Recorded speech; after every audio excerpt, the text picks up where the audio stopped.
this is Izzy, and her roommate is outside, just decided to pay just to come inside, but she's going to have to stay out while we go through this. In this video, we're going to go over how you can teach your dog to stay. Now, I teach the stay with what I call the 3 Ds: duration, distance, and then distraction. Most people try to chain their dog all at the same time. They say stay, they take a step back, and then the dog stays for a second, they say come, and they give it a treat. And that teaches your dog what we call an auto release. And as you can see, she's very treat motivated. When you're doing this, you want to have a high value treat, something your dog is really going to be interested in. Now, I use chicken liver. These are tricky trainers, and they have a strong aroma, which is why she's all about them. Okay, so for the first D, we're going to do duration. Sit. So I'm going to keep the treats in my left hand. I'm a right-handed person. I'm going to put them behind my back, and I'm holding the one between my thumb and forefinger like this. Stay. Sit.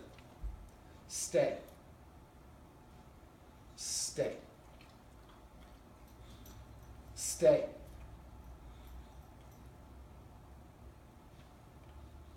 Stay. So 3 seconds and 6 seconds.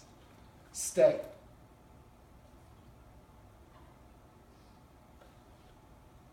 Stay.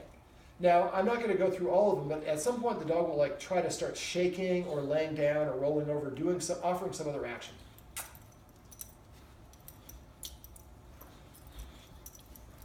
Break.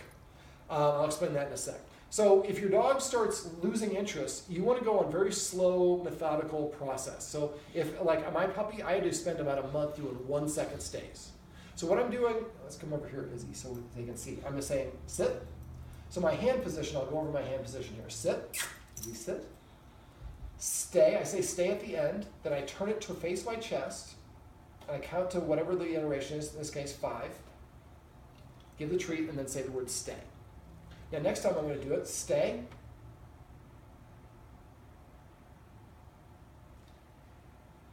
Stay. Now, the dog does, and then break. Every time you finish, I might practice 10 stays, and then the last thing I do is I toss the treat to the side, and when the dog licks it up, I say my release word. There are 2 dogs in this house. I would give each dog a unique command word. That way I can put both dogs into a stay and say release, and only she, or break for her and release for the other dog, or whatever you want. And then she learns that they learn I have to stay until I get my release word. So every time you conclude the exercise, you want to toss 1 treat off to the side, and when the dog licks it up, say that dog's release word. So the idea is we're going to go in slow intervals, 3, 6, 9, 5, 10, 15, whatever. There's no right or wrong. Go with whatever speed your dog goes. But if I go from 10 to 20, and the dog's like 18, 19, it gets up and starts moving away, well, then I push too far. So I might practice again, go back to 10, and then after 10, I might go to 15. Or if 15 is too much, I might go to 13. So always back up a step and help the dog practice. We practice something we like to call 5 for 5. There's just leashes in there, so don't worry about it. 5 for 5 means the dog does it 5 times in a row on 5 different occasions. So now for stay, you don't want to necessarily do it for that, but you want to make sure you have a good stay at that duration before you move to the next one. So you practice a couple times. And remember, the dog's not have to stare at you the whole time, because eventually we're going to have it stay while we leave the room. So all it has to do is stay in its position. Now the book says the dog has to stay in the location. My preference is, if I want the dog to sit, stay, I want it to stay in a sit. Now if your dog is consistently starting off in a sit and then going to an LAY, then maybe put it in LAY and make it easy to start off with. If you want just a consistent one, all you have to do is have the dog stay in the position, the location, not necessarily the position. Izzy. Izzy. Let's distract you a little bit.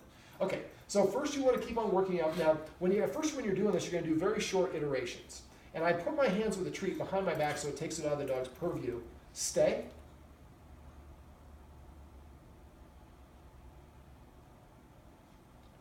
Stay. All right, so once you get it, you want to keep on practicing this until you get it up to 5 minutes. Stay. We're not going to go to 5 minutes here, though.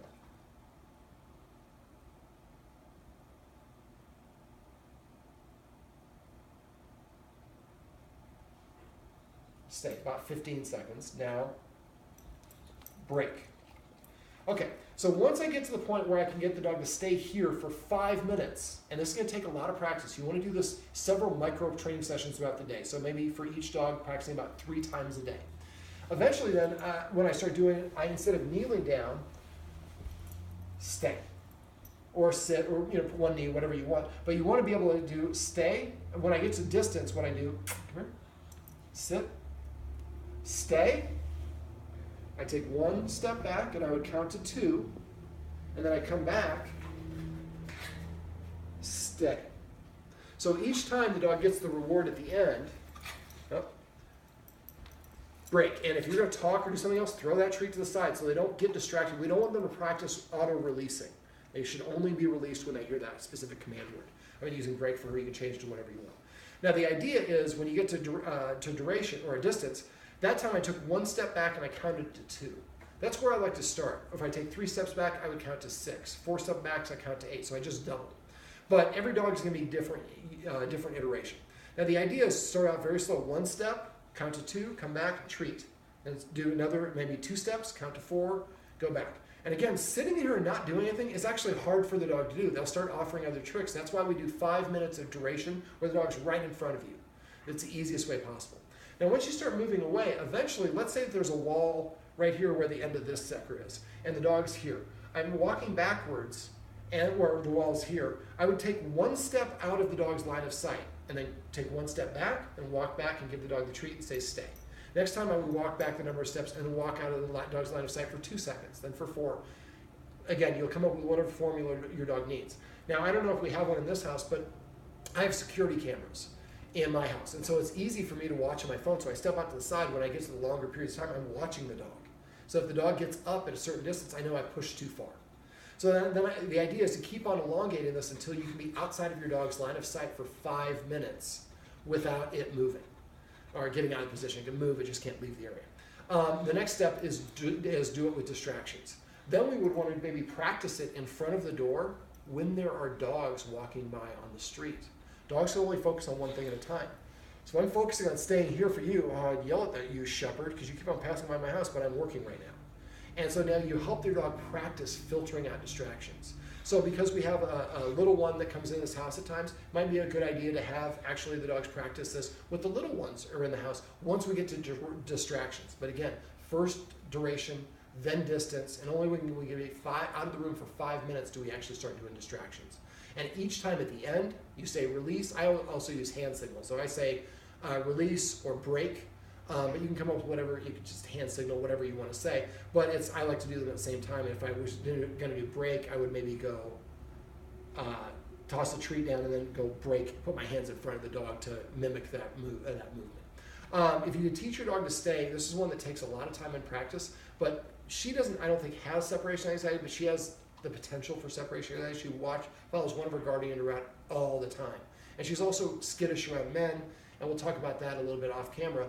But basically, a lot of us lead our dog into situations where they think that they need to protect them. And that's, like I said, we'll talk about that off camera.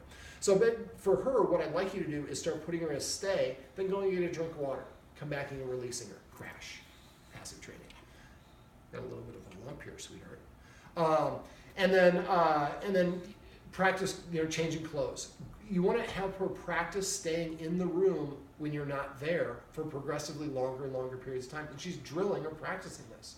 And eventually you get to the point where she's comfortable. And now when you leave the house, it's not going from 0 to 100 or 100 to 0% access. It's just, I'm used to it. I'm confident enough to hang out in the room with myself. I don't need to be next to my human at all times. Because that's clingy and that's not very attractive. All right, this is Izzy, and these are some tips and tricks that you can use to teach your dog how to stay.